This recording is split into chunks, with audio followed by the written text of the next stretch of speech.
Now that everybody's peaceful, I'm going to take you on a wild ride. I have about 20 minutes to take you through about 100 hours worth of stuff. You see this? This is Ken Wilber's books. These are some of his books. I've read all those books, some of them twice. And what I'm doing in this talk which is entitled Integral Spirituality and Unitarian Universalist. I will be discussing Ken Wilber's explanation of the new role of religion in modern and the postmodern world. So Wilber is a 65-year-old mystic philosopher. He's still alive. He has written over 20 books since 1977. There's a handout that you can refer to when I get into a little bit more detail. I have been studying his works and attending Wilber retreats off and on for 20 years or more. UUCJ currently has a Ken Wilber study class between 12:30 and 1:30 on Sundays. Not this Sunday because of Alino, but next Sunday we will have it if you're interested. It's in the chanting room. Wilber calls his philosophy integral spirituality.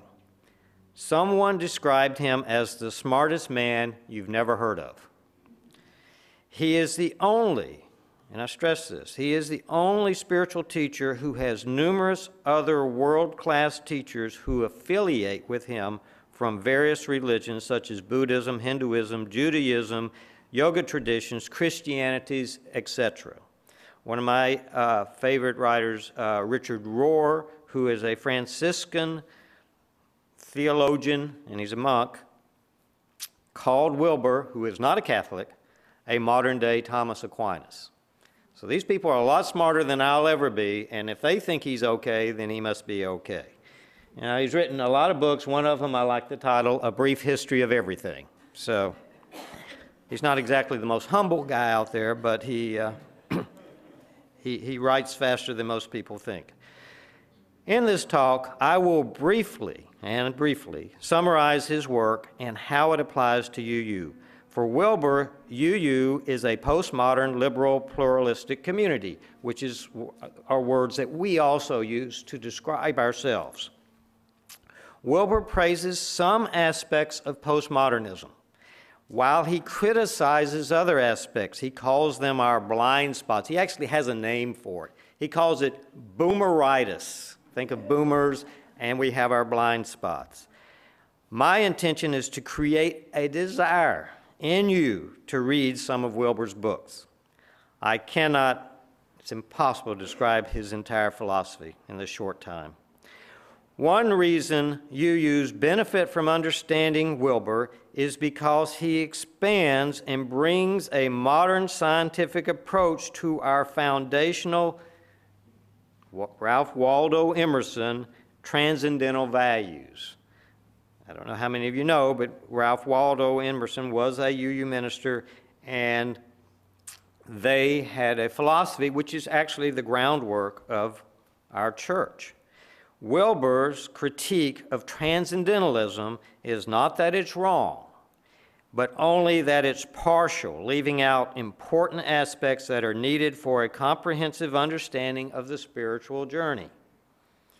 So what is a spiritual journey? I had Thomas asked what he should talk about. I said, talk about something that you can't see. And so he did a great job. I compare the spiritual journey to music. Some people are born with music as part of their very fiber. Others learn to appreciate music over time, like me. And others just never get it. Just not important to them. People may be caring and loving and responsible without being musically or spiritually inclined. It's just the way they are. In your bulletin, you can look at this sheet of diagrams to which we'll refer. One of Wilber's basic tenets is that no one is smart enough to be wrong all the time. So how can this person say this is the way it is, and this person over here says this is the way it is, and they seem to be diametrically opposed? Therefore, Wilbur's task is to create a map, what he calls a map of the territory, which appreciates different points of view and explains why many views are not wrong, but they're incomplete. The map of the territory brings together subjectivity, which would, if you look on your, that's the eye, the beautiful, the art, the Zen space. That's one space.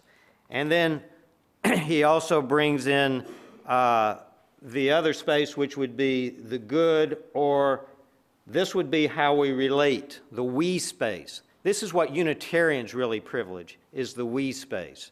And then there's the it space, which is objectivity. That's scientifically proven. We can prove these things. And unless we bring all three of those, and by the way, overshadowing all that is the transcendence or the spirituality, which suffuses all those spaces.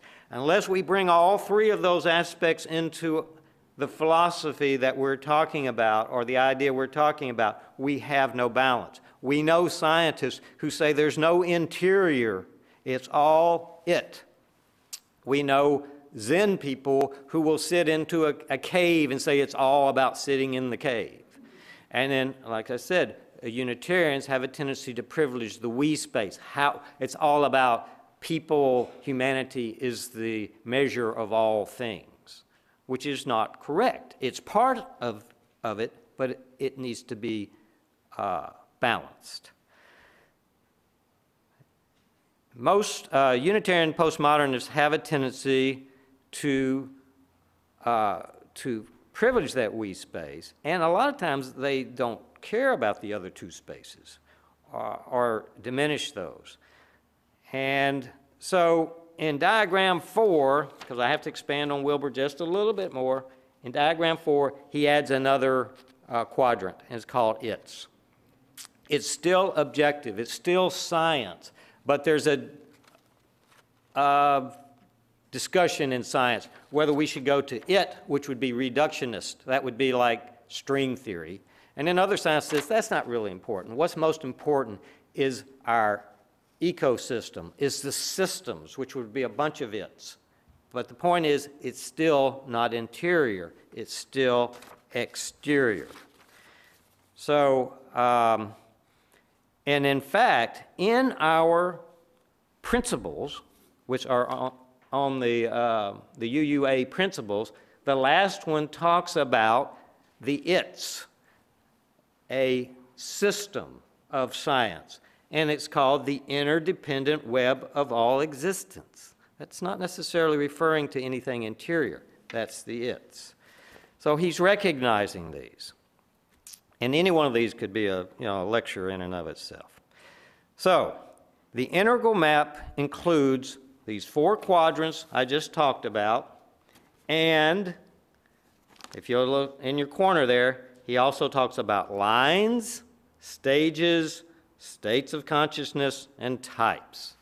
And I am going to run through these like we were running through the Louvre, had our tennis shoes running through the Louvre, and that's how we're going to be able to at least hopefully give you an appreciation of Wilbur, and you might follow up. You can come and look at these books. All right. Let's talk about the lines of development. As articulated by Howard Gardner, Wilbur uses a lot of other people's works and then consolidates them into his own view. Multiple lines of intelligence. Wilbur modified his map of territory to recognize these lines of intelligence. For Wilbur, there are 10 major lines of development which scientific researchers have studied. One is the cognitive line.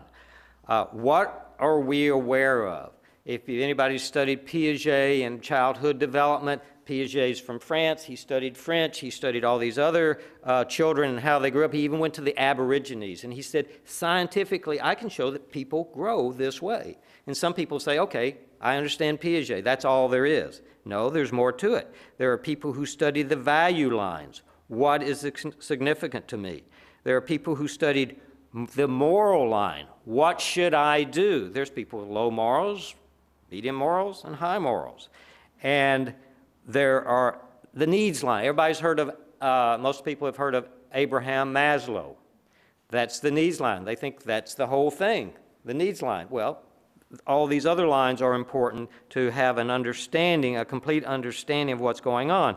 Then there's the line, what is of ultimate concern? James Fowler in the stages of spirituality.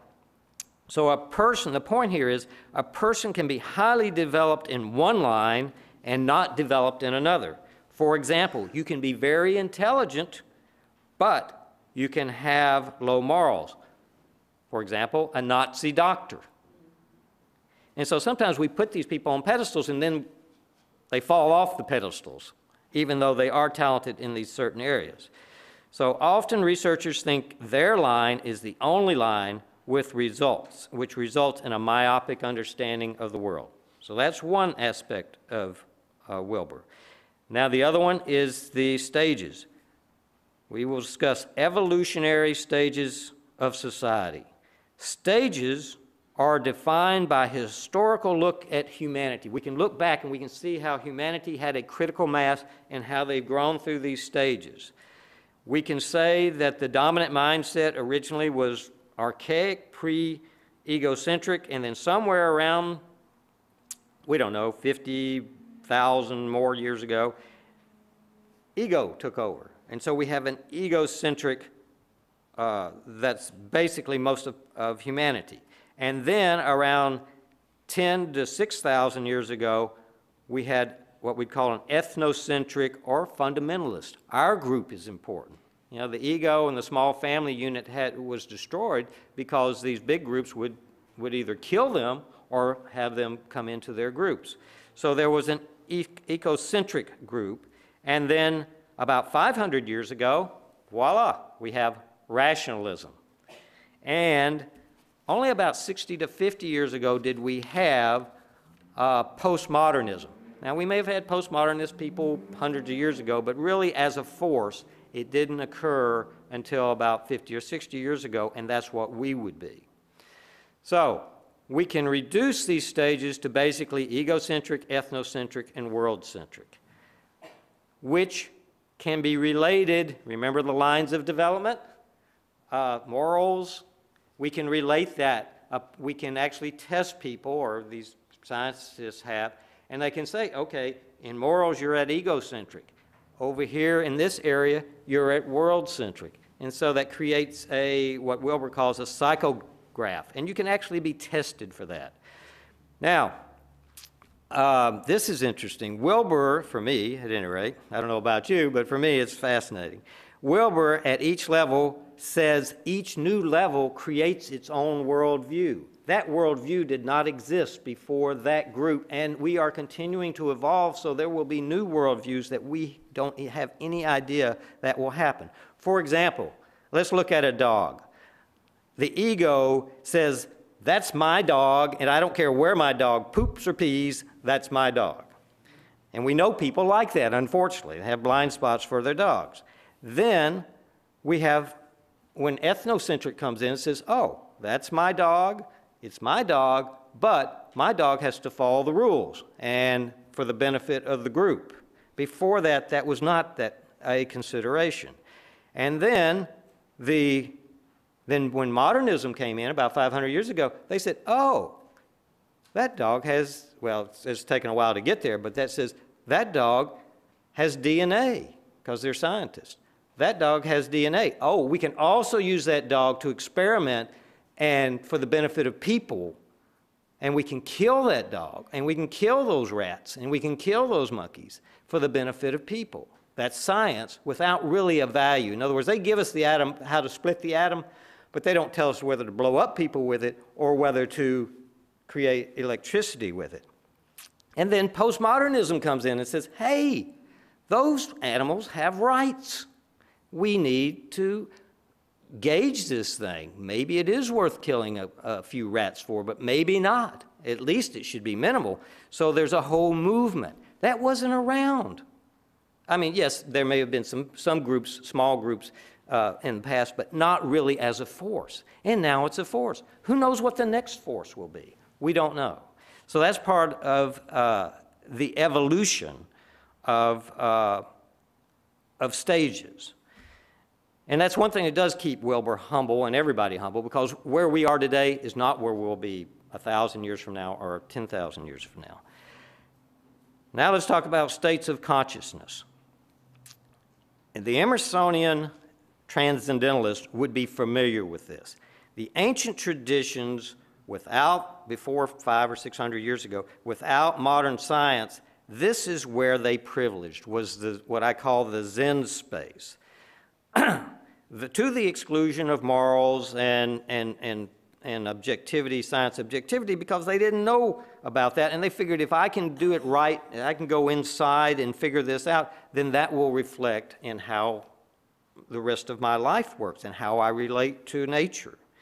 The ancient traditions such as Vedanta Hinduism and Vajrayana Buddhism developed methodologies to enter into deep meditative altered states. That's where they put their energy.